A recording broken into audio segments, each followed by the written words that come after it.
Yes, we are back again. We just had Thanksgiving. I hope everybody is ready to go. I hope everybody had a really nice Thanksgiving. And even though it's always precarious during this time of year with the weather and stuff, and don't know if people traveled as much as they usually do or got away, but you had a whole week. And even though you were off a whole week, which actually if you do the weekend, the whole week, the weekend, that's like closer to 10 or 12 days. But I do hope you had some chance during that time to get some play in, to work on some stuff we've done, to go back maybe and review, to put stuff together, to have a really good time with tennis.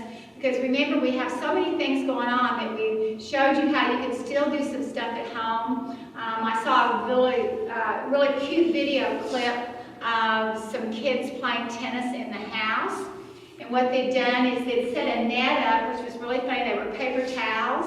They had rolls of paper towels. So they rolled the paper towel all the way over and set it on this side, and this was a standard, and then rolled to the other side, and then that was a standard, and they put a little stick in between it so that held it down. It was out like by their back porch, so that was just hysterical. And then they used those little bitty kind of ping pong paddles, and actually one of them had a spatula, which I thought that was even funnier. But anyway, they had makeshift so they would hit the ball back and forth over that just to get it. And so I guess they're sending out YouTube videos of people that are the most creative in playing tennis and doing things during the times of the virus or when they can't get outside. The other one was over in Italy. I think it was in Italy. It could be France, but it was Italy or France anyway.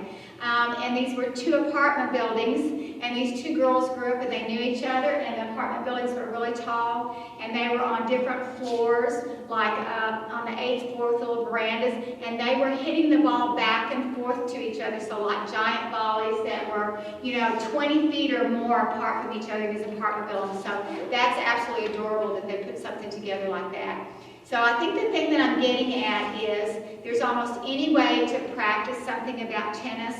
Remember the drills that we did before where we had the bouncing drills where you could just stand still and you could hit just forehands and work on your backhand grip as far as, and then alternate forehand, backhand, and then try to hit on the edge of the racket. We did that the very first, which was funny. And then just bouncing back and forth, like bounce and then one time up, bounce, and then one time up, bounce, and one time up. And then as much shadowing as you can do. Shadowing always helps. It helps those movements. And then the sitting drill where you sit down, you throw up the sock, or you throw a ball and work on your tops. All those are going to be really helpful. Shane's sitting over there behind the camera. If he wanted to with us, he could have a ball and a racket, and we could just be kind of steadily hitting it back and forth like this with just an imaginary net. We know about how high the net is, about our belly button, and we could just be hitting over the net, string even a string up, and it would work. So I keep going back and forth to that. Do as much as you can to kind of keep yourself up and mimic what's going on. I want to talk a little bit about today, which I've got it written down, cumulative play, strategy, leagues, tournaments, and handouts, not necessarily in that order. And I set up our ping pong table tennis court up with our tennis balls. And if you're wondering about these balls, which I'm sure you were, these are called Quick Kids Tennis or 10 and under balls. They are yellow and red. And there are another type of ball that is yellow and green, and it's even a little bit bigger. These balls are very light. They have a good bounce to them. They're really hollow, and they're bigger. So the kids that are like 5 or 6 and under, and the kids that are 10 and under, USTA, United States Tennis Association, has designed a way for them to start playing tennis.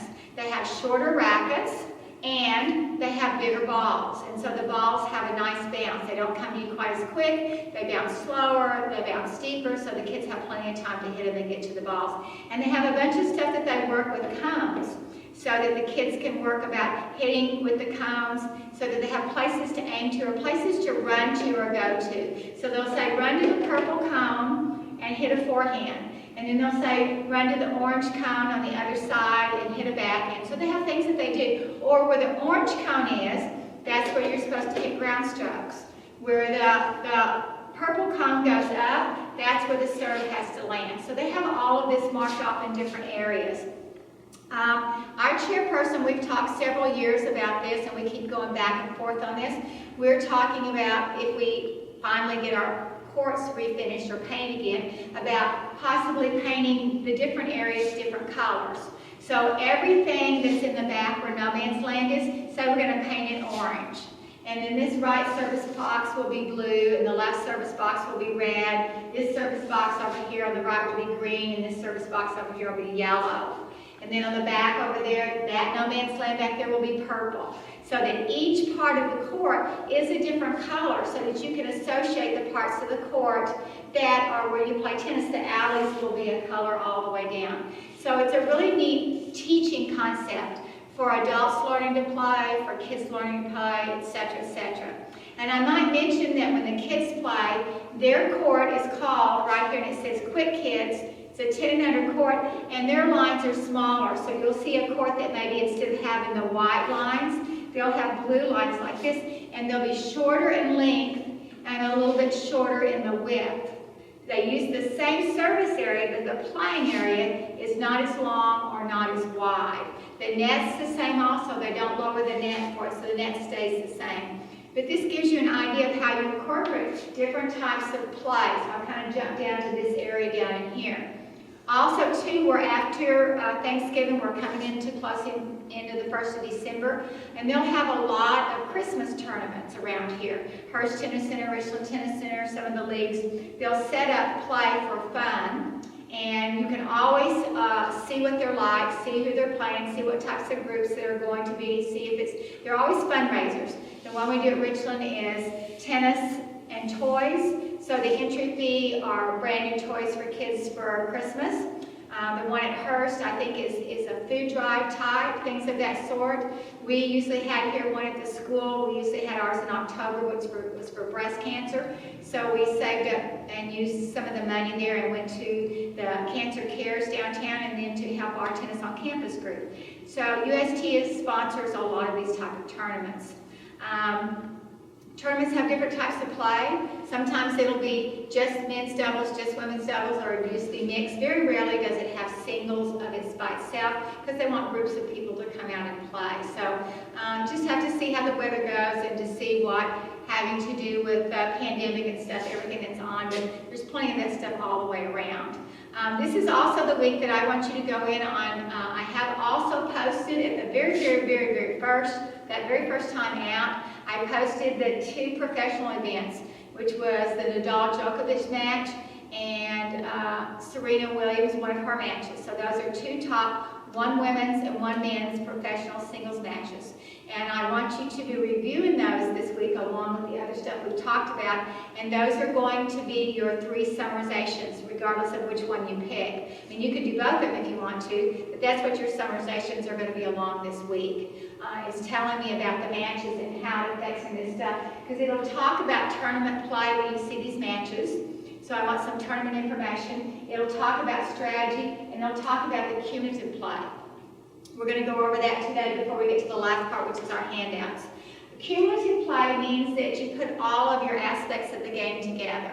Not only do you know how to serve, but you know the best position to serve from. When you're playing singles, you're going to serve closer to the center service mark. When you're serving from doubles, you're going to serve closer between halfway mark between the center service mark and the double sideline. You don't want to get outside of the double sideline. That's not allowed to do that. And you also, when you're singles, you can't get on the wrong single side. Now, how strategy comes into play on this, if I see that someone is continually fading over, and I'm going to go around to this person that would be the receiver over here, you're continually fading over to this side, which is their backhand side. That's indicating to you as a server that they don't want to hit a backhand. Otherwise, they'd be standing in the middle of the court ready to hit a forehand or a backhand. They could go either way. But this person has decided their strong point is going to be their forehand. So that means that they're not real comfortable here. Now, this is a small window.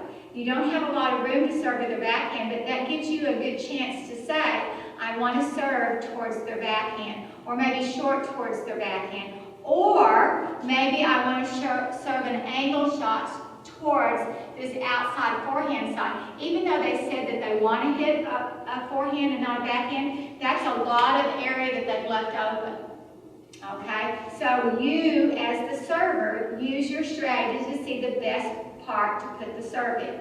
Again, if someone's standing up really close on the return because they want to kind of chip the ball in, then you look at that and you try really hard to serve the ball very deep. Again, if the person is standing really far back by the baseline, then instead of serving right where they can put it up, then you might serve a shorter serve, a shorter kind of lobby serve. And then that way, they have to run a little far to get it. So those are a lot of points in there for someone serving on singles. Now say you're serving on doubles, okay? Here's the server on doubles. They're in the middle of the court, serving from here.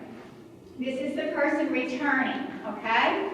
So the server wants to make sure when they serve it, and this return comes back, they're not setting up their net partner to get hit.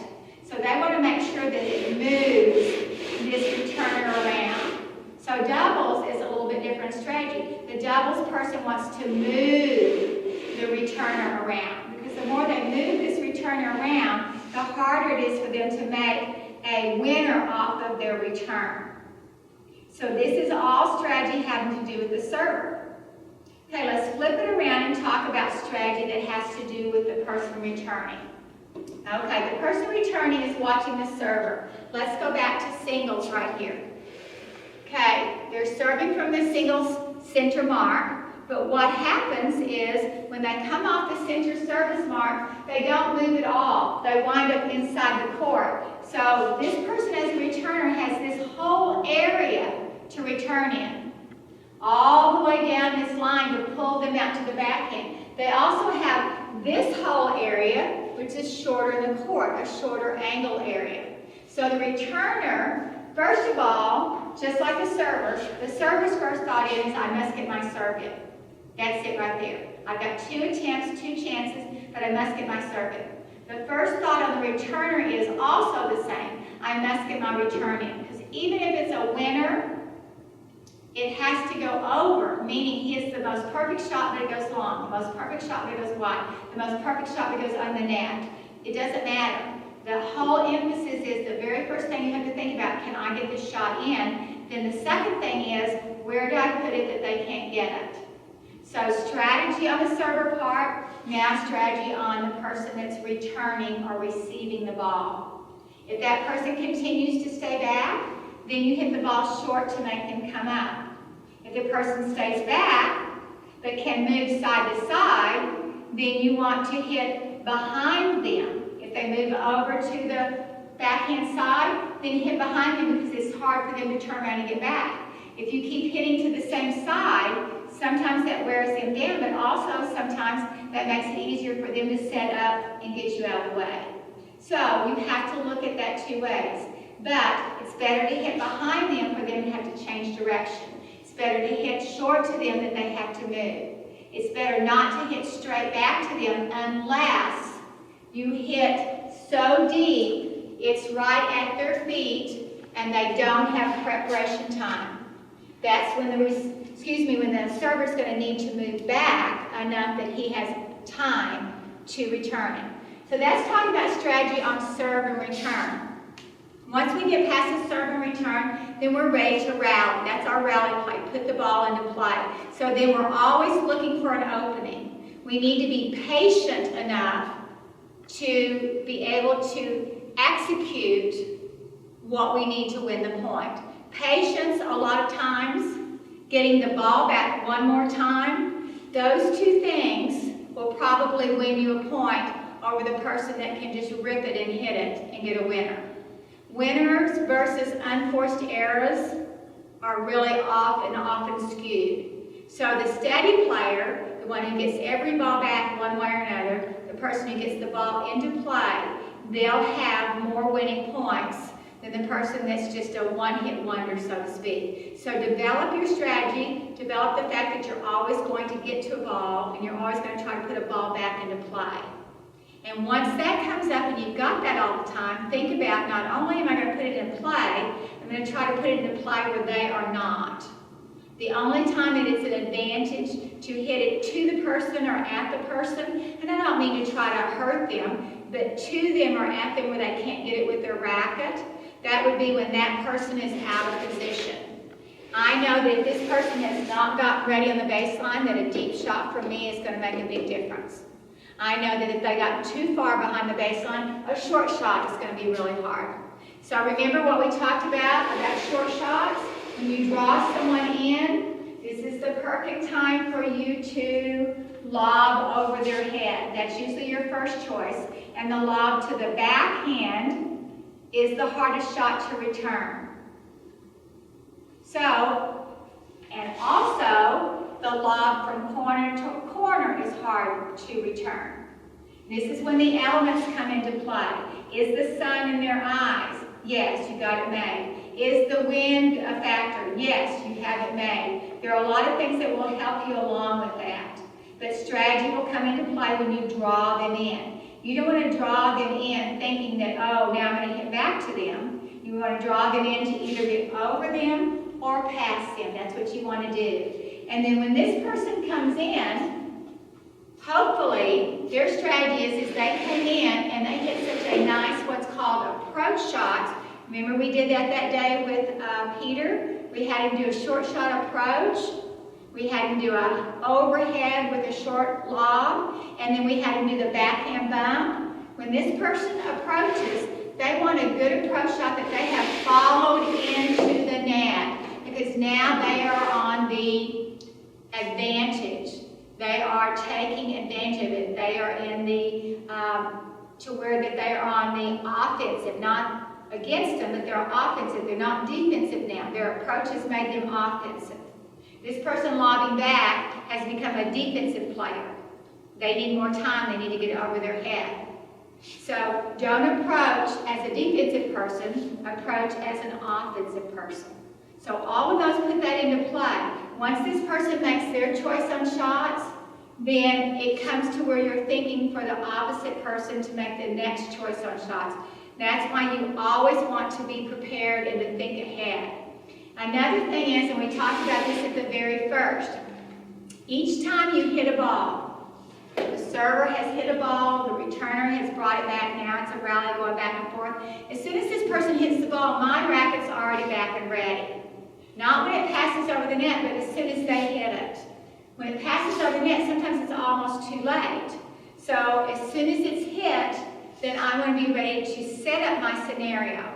I played with a lady one time who plays a lot of open play, which means she travels not only around the state of Texas, but she travels nationally and plays ranked tournaments. And she told me that she has plan A, B, and C for every shot. So then when we would play each other, and if I hit a ball and it went cross court over to this side over here to her, which I thought it was a really nice shot that it went cross court, then if she saw me move to follow it in, then she would hit over my head as I was moving in. If I didn't move in fast enough, then she would hit down the line. And if I was going to cut that off, then she would hit it shorter. So she had three scenarios set up. In my mind, I only had the one shot I hit. All I was thinking was, each time that I get ready to play her, then I'm just going to hit the ball in the cross court. That's all I'm going to think of. So I had one thought in my mind, she had three. So every time, even when I hit a really good shot, she could follow up with not one shot, but 2 or 3 shots she had in her arsenal to go for that. So I'm just saying, strategy and cumulative play, she put everything together that you would need to know and incorporated it in her strategy. Now, we're right now playing mostly recreational tennis. It's not like you're playing on a regular league or in tournaments or something to where it would count or have to do with your ratings or something of that sort. But you want to have a plan in mind. So take that back to what I just talked about. Take that back to the scenario where I said, I've got those 2 videos in there for you, the one of Djokovic and Nadal and then the one of Serena Williams and her match. I've got those in there for you to look at. So notice what their strategy is. Notice what their thought process. Notice when they hit a certain way, what happens to that return, and then how they can take advantage of it. Notice sometimes how long the rallies go. Sometimes the rallies will be hit 18, 19, 20 times while they're patient enough to wait until you see what happens. Sometimes they're a little quicker because they see right at this moment when they hit it, they see that person move and they move the opposite direction. So sometimes the view comes quicker, but most of the time, being able to work it or earn it is going to make a big difference. So that's what I'm looking for the 3 summarizations for this week, is for you to utilize that and be thinking about it just like we did here today. Now, we've got to think about the same thing we get ready to doubles. We've just talked about how singles play comes in. We've used the ground strokes, we've used the lobs, we've used the approaches, we've used the short balls, which most of the time are the volleys and not the half volleys. We've got a chance to do overheads or bumps or put the balls away. So again, we don't need to go back and talk about that all the lines are good. We know all of our lines are good, so we don't need to worry about that scenario because we know that it touches any part of the line and it's still good. Now, when you watch the professional matches, you will notice that they have linesmen, a great deal of linesmen. They have linesmen that check the service box to make sure it's not long. They have the person to check the center service mark to make sure it goes in the right box. They have the person that sits on either side that touches the baseline and they determine whether it hits on the baseline or not. They have people lined up along the sidelines to determine whether it hits the sidelines or not. So if I had to guess, they'd have 1, 2, 3, 4, 5, 6, 7, 8, as many as maybe 8 to 10 officials surrounding one court. In addition to at least 2 to 4 ball people, 2 in the back and 2 on the sides, that pick up the balls when the balls are around so that they're not ever under anybody's feet, and then they always have 2 balls to serve with. And you'll notice in the background also too is kind of a shot clock, so to speak, which means they have X amount of seconds, 25 seconds to serve, or they could get a time penalty for that. They have another clock that determines how long it is that they have between sitting down, getting a drink, and changing sides. And the ultimate person is the head honcho up here, the referee in the big chair that overlooks, that can overrule any calls. And have something played over again, or that also a word is played, not the word, but they will tell you whether you've done some type of infraction that you could possibly lose a point. They start off with warnings.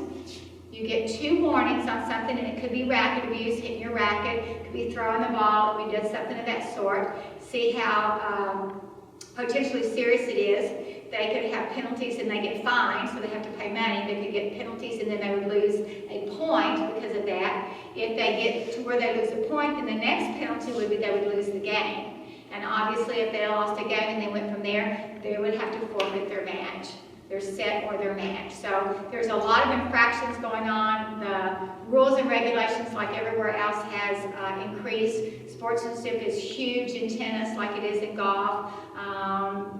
And the fact that all these lines, everything is seen, the way you act, how you present yourself, the things you say verbally, your conduct, your situations, your mannerisms, all that stuff makes a really big difference. So again, right now we're in the recreational mode and we're playing for recreation for fun.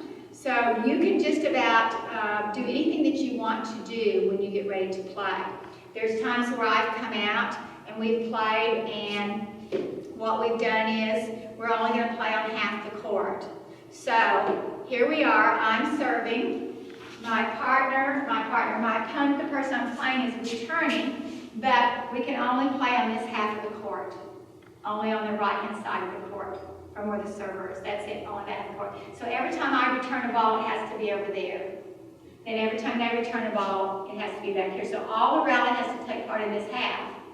Then when you move over to the second point, you move over, because we're not going to change where it is received because that would mess up the game too much. Serving goes into the left-hand court, from the left to the left, but then all play has to be done only on this side of the court. So it's really interesting because it forces you to hit forehands and backhands or do scenarios, and you get points if you stay within these parameters. That's it. You have to stay within this half of the court. So it's a really neat concept to see that you do that. Sometimes we will say, okay, you win the point if you have, who has got the longest number of rallies. Go in there, you go through the number of rallies that you can hit. You try to beat your rallies. You just play that. And I don't know if I've mentioned this before, but you can actually serve underhand. Say your shoulder is hurt, you can't lift your shoulder. Very few times is something like this used as a strategy. It could be done as a strategy. In fact, there was a really famous match between Michael Chang and Yvonne Lindell back in the, gosh, I don't know how long ago this was, 80s or 90s back then. And it was huge. It was some big open. I don't even know which open it was now. You have to look it up. It was just gigantic. They were playing 5 sets. Michael Chang was cramping. The lead person at the time was Yvonne Lindell. He was really tall. Michael Chang was really short. It was just a very intensive match. They played and played and played and played and played. And Michael Chang was so tired he couldn't even lift his hand over his head. So he just did the ball and he just scooped it over. It's just a little underhand. It can't bounce. Underhand, it bounced in the court. And Yvonne Lindell went bonkers. Missed it, and from then on he's got all in his mind, and he wound up losing, and Michael Chang won. So it's just amazing how something like that can change the type of game you're playing, especially because tennis is not just physical, it is very mental also. It's a very mental thing. You start thinking about the points you missed, the points you should have gotten, how you shouldn't hit it like that, how they did this, how they hit it weird, how it hit off their racket funny, how yada, yada, yada, all that kind of stuff.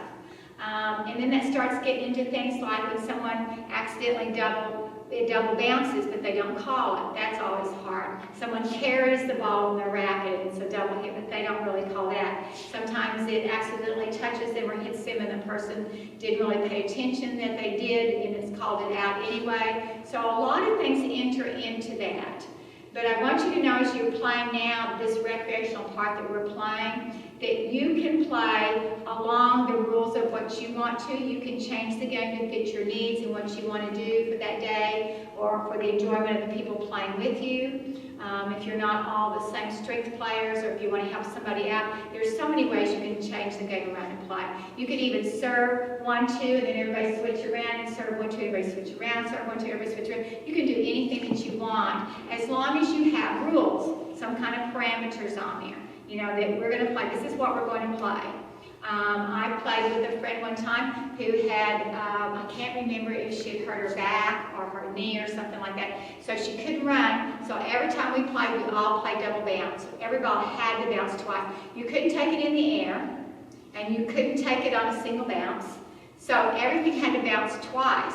So you think, oh, that's going to be really easy. There are a lot of shots that are really hard to deliberately let bounce twice. For instance, a drop shot. A drop shot barely even comes up off, so you got to let it hit bounce twice before it hits. So that was a really fun game. I played triples before, where you had 3 people on one side. The person in the middle in charge of all the middle shots, the person on the left-hand side, everything along this line, and everything. So you divide your court up into 3s. I played triples where the person in the middle plays up at the net, 2 net players, right here, almost in front of each other, just like this, and then 2 back people. And that was a lot of fun. It's chaos, but it's a lot of fun. You keep it away from the middle people. You don't let the middle people hit it because they'll put it away or hit each other. So that's another neat, really fun game to play. So again, you can make up these games to play along with things that we have just so you can work on your tennis skills. The only thing that we do typically is always have a little bit of singles and doubles going on. So again, doubles gets more people involved versus singles. The lineup is typically the same when you play doubles, but you can change it around. This is the serving team. This is how the serving team would play. They're on the offensive if they're serving, so their net person stands closer to the net. My team that would be over here, that would be the receiving team. Their person that stands on the net are closer to the service line when they serve, because they're helping call or making the call for the serves. That's what they're doing, making the calls for the serves. This person on here on the offensive, they're looking to see if they can catch this return. They're looking to see if they can come over and poach. That's what they're looking to see. Can I come cut that ball off? Well, what's kind of neat is the returning person knows this person is kind of a floater. They're kind of poaching along or trying to drift along here. So they see as soon as they move out a little bit that they've opened up all their line over there. There's no way that the server can get over there and pick that up. It's too far away, it's too fast. So that returner knows if he continues to do that, then I'm going to pass him down the line. So he has to really watch it. But again, if they're really concerned about this guy, the returner's going to have to always hit it really short or lob over. And so then this is when the switch occurs. and they will say switch. Server says to his partner, switch, because they just lobbed over their head, and I'm going to come over and help you on this side of the court. They can do that at any time, but communication needs to happen. He needs to say, I'm going to switch for you, stay over there. So then now we're stuck over here. What does this net person want to do? Does he want to stay right here in front of this net person? Or do they want to switch to carry, or do they want to wait to see what happens? So it opens up new areas of the court. New strategy are in effect. So now this guy right here, this net person's going, okay, it's short, am I going to hit it? What is he going to do? Because there's very little doubt that this guy could also lob over here too. So the scenario is set up different. Now we do have types of play in doubles to where once the server serves, because they're here in the middle of the court, they like their serve so much, they decide to do what's called approach or follow their serve in. So now you have two net people on the offensive side and only one person back on the returning or defensive side. If I was this guy, I would be a little bit nervous right here. Because if my partner is not careful, they're going to get me in trouble because I've got two people that can do something to me, can do damage to any of my area that I can't protect. So definitely if we're in this scenario here, my partner is going to have to make a super shot, which means get these people off the net, get them away from getting hold of something that's going to set my partner up and have a winning shot. Because I am now the person that's going to determine whether we stay in the play. So again, the strengths and weaknesses of your people. Know that you protect each other. Know that you communicate. Know the strategy areas of the court. Usually the person who's in the back, this person, they see the whole court. They know what's going on. So they would say to their partner, back up. So their partner can back up and they can be a united front here to work against these two people at the net. So they know they're going to have to move them back. They're going to have to try and pass them. Well, if this happens 50% of the time, if they do not lob over to have them run back, they hit what they call down the middle solves the riddle. I always thought that was kind of funny. They're going to hit down the middle, and that's because these people both are going to hit. Even though technically the person with the forehand is to take the middle shot, which means the backhand person, the person on the left, they almost always typically kind of hesitate. So that means usually shots down the middle cause confusion. Cause confusion. Whether you're playing up or whether you're playing back, typically those are hard to get. Now also with both of those people up in doubles, look how many angles they can hit, which will be really hard to get to. And remember we said this once before, or maybe more than once, that we have a tendency at an angle to try to outrun it parallel. That's not going to happen. If we want to get an angle, we have to cut it off because the angle just gets greater the farther out it goes. So we're going to need to remember that if they hit an angle shot at us, we need to go get the angle shot, not try to cut it off out there with our racket. Those are things that really make a difference to you right there. So we've talked about coming in and putting our whole game together. Coming in and talking about what our whole game will do for us, all those parts we've been working on, which puts us into strategy, different types of league play or tournament play or fun recreational play. I should have written that in there too. Any kind of recreational play, anything that you want to put in. I love just hitting a ball. Sometimes I go out with some friends of mine that I play singles with, and we just see how long we can keep the ball in the play. You know, I'll drop and hit it, and then we'll count. Okay, we got to 12 that time. Okay, you start the feed. We got to whatever. And then we'll say maybe how many forehands in a row can we hit, which means that no matter where it is on the court, I have to hit a forehand, no matter where it is. We do that same thing with forehands, backhand, ground strokes. Then we do the same thing with lobs. You can only lob. You can only hit a lob return back. You can only lob at the net. You can only lob. Everything has to be a lob. So you practice your scenarios on when you can pull the lobs out. So you can make a game that has any of that. Usually one time during the semester, sometimes two, in the spring when the weather tends to be better all the time, but there's always one time in the semester that every court out on the tennis course is designated with only to hit those balls on that court. One court is just for forehand, backhand ground strokes. One court I use just for forehand, backhand lobs. One court is just used for half volleys and volleys. One court is used for just serves, different types of serves. One is used for just returns. And one is used, I do each court like that. You can only hit that type of ball on that court. That's it. That's it. Or the last one usually is approaches, overheads. Put those together. Because someone is approaching, the other person's hitting overhead. Someone's approaching, they're hitting overhead. So the person that's approaching and it gets hit over their head, then they have to determine whether they're going to hit an overhead or from a bounce or let it drop, or if they're going to hit it as a backhand ball. So you have to just hit that thing. You're not a choice of it. That's what you have to do. And sometimes knowing that that's the shot you're going to hit, sometimes knowing it makes that much better for you to get set up and do it. You don't have to think through the scenarios. So again, I keep going back to that for you to look at to make sure that you're comfortable with it and you can get that done. As far as putting all this together, this will be, and you've had all semester to do it. You got all semester because I gave these out at the very first of the semester. I listed these under handouts and I named them. I'm going to start at the back of what I've got this folded through. The handouts themselves, one of them called Tennis Word Search, which this is so easy, it's not even funny. It actually tells you the words down here that have to do with tennis, and then you go and you look them up in there, and then you either submit them in or you make a copy of it, you send it back to me, however you want to do that. So that's one of those. Then the second one is Tennis Vocabulary. So it's kind of like matching. It gives you all the vocabulary words at the bottom, and then it gives you which they are. For instance, I'm going to pick number 4, a failed serve. A failed serve. These are all my choices here. And I can't tell you how many times we've talked about this, but you get 2 attempts. First one doesn't go in for whatever reason, it's called a fault. The second one doesn't go in for any reason, then it's a double fault and you lose a point.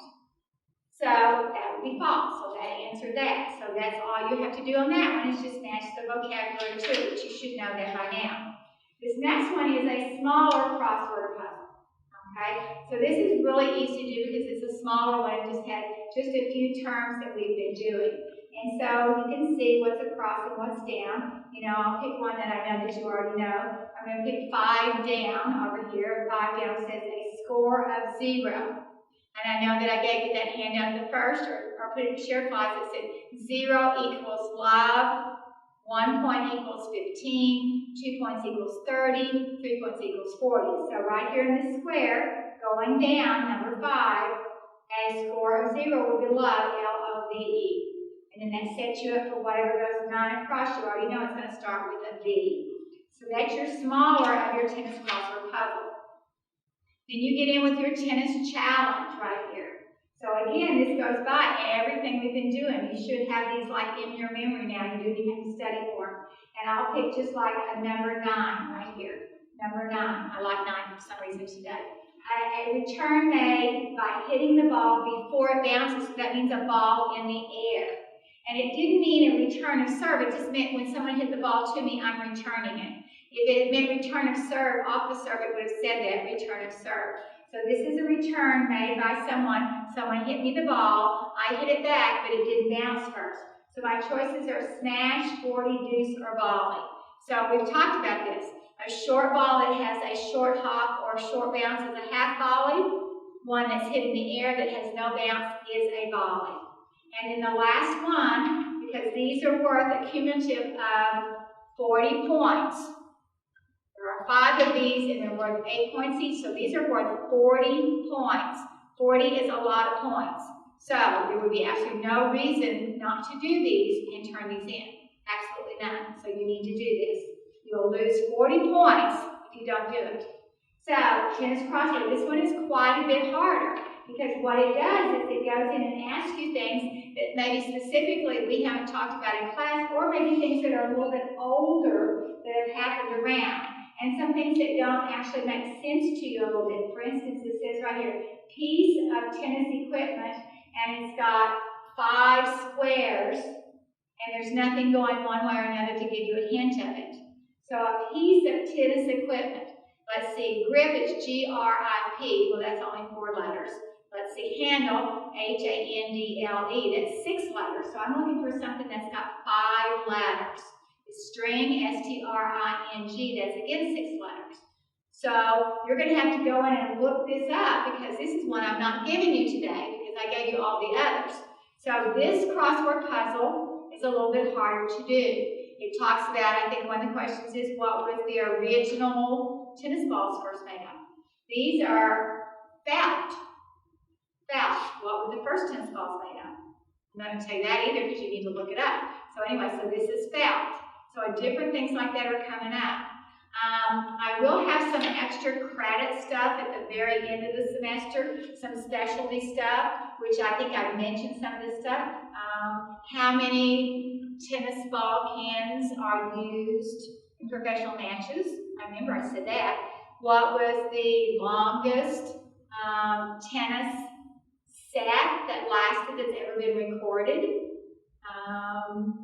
What are the 4 opens that are played in tennis? So all these things I've mentioned on and off, on and off, on and off, and those are things that you will be able to know to remember. You will be able to know these. But those will be down towards final week as this goes along. So, review of this in week 14 from this nice little video we've been doing, so we didn't actually have play, but I'm expecting you that you would have played while you were gone. And now you're finishing up this week of playing and including all this information that we've done. If you have any more questions on the handouts, then you have to get in touch with me on that. I can't think of anything else. I know I'm forgetting something. I just can't think of anything else that I kind of wanted to say for you today. We do have a word of the day, and I'm going to pick on Shane because he's freaking out and looking at me right now. He has no idea what he's going to say. So what is he going to say? What's the word of the day today? Taco. Taco. Oh my God, we're like way off of our subject from before. We've had all animals and now we're taco. And it's Taco Tuesday, but it's not. It's Taco Thursday. So there we go. We are Taco Thursday. Taco every day. Taco every day somewhere. It's taco every day to Shane. So that's why he said taco. So our review today, you saw this whole thing, it's taco. So taco doesn't have to actually be reviewed in the review if you want. You don't have to say, I really need a taco after listening to you. You don't have to say that. But as long as I have taco in there, I know that you went through everything that we went over today to see what we want to do. So have a good week, good information. Let me know how it's going. And then next week will be week 15, and we are zeroing in only 2 more weeks left in our semester. Thank you very much.